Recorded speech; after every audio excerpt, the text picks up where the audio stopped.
in a narration found in Imam Bukhari's Adab al-Mufrad, number 323, the Holy Prophet Muhammad, peace and blessings be upon him, advised who the best and worst people are. The best person is the one who reminds others of Allah, the Exalted, when they are observed. This in fact refers to practically implementing the teachings of Islam with sincerity. If one fulfills the teachings of Islam with the incorrect intention, Allah, the Exalted, will prevent others from admiring them in the way described in this narration.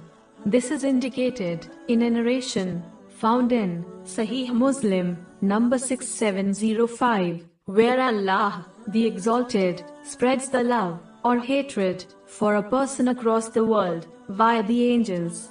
If a Muslim desires love and respect from others, it is clear from this narration, it only lies in the practical obedience of Allah, the Exalted. The worst people are those who cause separation between people and invite others towards sins. It is important for Muslims not to behave in such a manner, either intentionally or unintentionally. Criticizing people in front of others, such as one's relatives, only leads to enmity between people, even if one does not intend for this.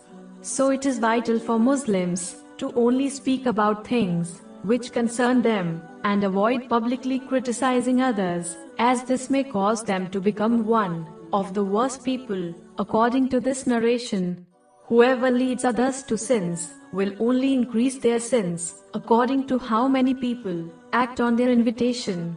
This is confirmed in a narration found in Sahih Muslim, number 2351.